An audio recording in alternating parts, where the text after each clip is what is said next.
Fahiny tamin'ny fanaovan-dratsy no fanampihavan'ny ankehitriny. Izay no lohahevitra anomboantsika ny herinandro manasanao mba hatratramin'ny farany.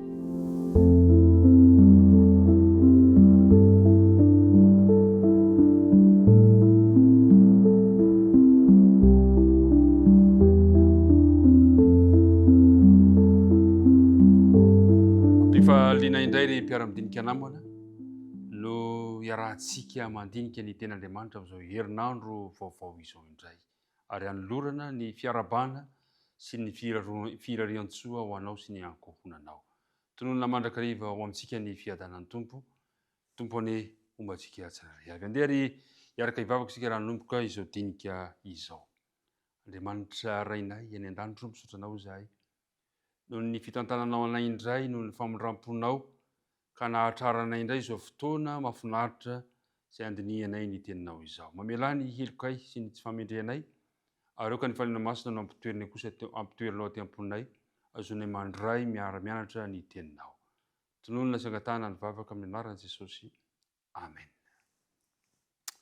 Fampihavanana sy fanantenana, zany no lohahevitra diniantsika mandritra ny herinandro. Ary ny andinina tao tadina dia amin'ny bokin'ny Korintianina faharoa toko 15 ka ny andininy faraky amby 20 izay manao hoe izay tsy nahalala ota dia efa nataony ota hamonjy antsika mba ho tonga fahamarinan'Andriamanitra ao aminy kosa isika. Izay no andininy verimbera mandritra ny andro iarahantsika eto amin'ity herinandro ity. Androany dia hoe fahiny tamin'ny fanaovan-dratsy no fanampihavan'ny ankehitriny. Mbola amin'ny bokin'ny Kolosianina isika, rehefa avy nandinika ny amin'ny fampihavanana nataon'i Paoly isika tamin'ny herinandro dia mbola mitohy izany amin'ity androany ity. Ndeha ry hojerentsika ny bokin'ny Kolosianina toko 1 ka ny andininy faraky amby 20 sy ny andininy faharoa amby 20. Manao hoe ary ianareo izay olon-koa azy fahiny sy fahavalo tamin'ny sainareo noho ny fanaovan-dratsy no efa nampihavan'ny ankehitriny tao amin'ny tenany nofony tamin'ny fahafatesana mba hatolo no masina sady tsy hanan-tsiny amam-pondro eo anatriny. Inona no tiany Paoly ambara amin'izany teny izany? Fahiny ianareo olon-koa azy sy fahavalo. Misy fahiny ary misy ny ankehitriny. Le fahiny tamin'ny fanaovan-dratsy ary efa nampihavan'ny kosa ankehitriny. Inona no tiany Paoly lazainy ny amin'izany teny izany? Ry mpiara-midinika namana, toa sary manjombona no anion'ny Paoly ny fiainan'ny olombelona. Inona tokoa moa no nitranga hatramin'ny idiran'ny ota teto amin'ity tany ity dia tafasaraka tamin'Andriamanitra isika. Kanefa nanao dingana voalohany Andriamanitra mba hihavanana amintsika. Izany hoe efa hatrany am-piandohana dia niasa hamaha ny olany faharatsiana, ny olan'ny ota Andriamanitra, ka ny fahafatesan'i Jesosy tamin'ny fijaliana no vahaolana nomen'Andriamanitra. Andeha averiko makany Edena ianao, inona no zavatra nitranga tany rehefa nanota ny olombelona? Indro fa niantso an'i Adama ilay sangan'asany Andriamanitra ka nanao hoe ao amin'ny Genesis toko 7 ka ny andininy 7 hoy izy hoe ary Jehovah Andriamanitra dia niantso andra lehilahy ka nanao taminy hoe aiza moa ianao? Raha niafina noho ny fahotana ny olombelona, indro kosa Andriamanitra nitady azy. Ary mandraka ankehitriny dia mbola mitady antsika ondro very Andriamanitra. Isika le fahiny variana tamin'ny fanaovan-dratsy, tadiaviny ny tsirairay sambatan'olona. Mitady antsika izy. Manana drafitra tonga lafatra mba hanatonana antsika Andriamanitra. Atao niteraka ilay teny fikasana izay fototry ny filazantsara voalohany ao amin'ny Genesis toko 7 andininy 15. Hoy izy hoe dia ampifandefeziko ianao sy ny vehivavy, ny taranaka sy ny taranany. Izy anoritoro ny lohanao ary ianao kosa anoritoro ny ombalay tongony. Ry mpiara-midinika namana, zavatra mampalahelo dia toa lasa zaro resahana fotsiny, atao resaka fotsiny ity filazantsara ity. Kanefa tena misy vidiny, misy dikany, misy heviny eo amin'ny fiainantsika amin'izao taonjato misy antsika izao.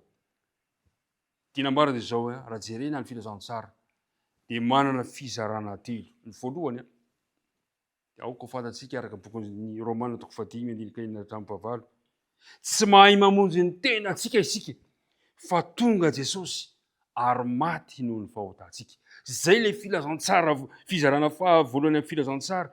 Tonga Jesosy hamonjy atsika ilay maty tao amin'ny fahotana. Faharoa, ny filazantsara dia mitarika antsika anaiky ny fahafatesany ho fahafatesantsika amin'ny alalan'ny finoana, amin'ny alalan'ny fibebahana, amin'ny alalan'ny batisa.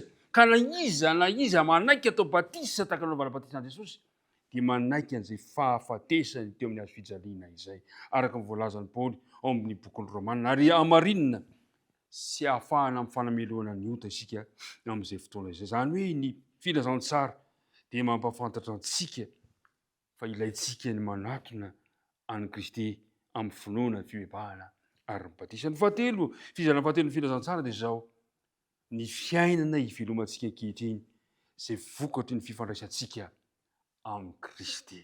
Ry mpiara-madinika namana, fahiny samy manana ny fahininy ny tsirairay avy. Fahiny dia zay nahatonga ny Paoly: fahiny oloko azy ianareo. Ozy Paoly hoe: fa ianareo zay oloko azy fahiny sy fahavalo. Fahavalo n'Andriamanitra isika tamin'ny fahiny, fa saingy kosa nampihavalony ankehitriny.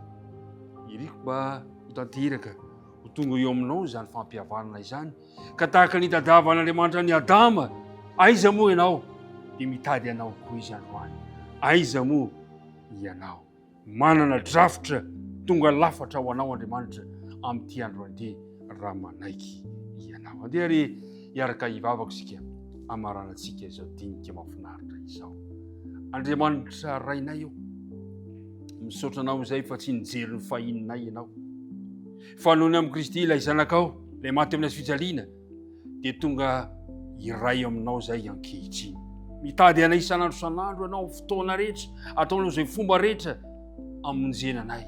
Mity izahay manatona anao amin'ny finoana, manatona anao amin'ny fibebahana ary manatona anao amin'ny mpitiavana. Tompo, raiso izay androany ary tantany ny tontolo andronay. Tononona ny vavaka amin'ny anaran'i Jesosy. Amen.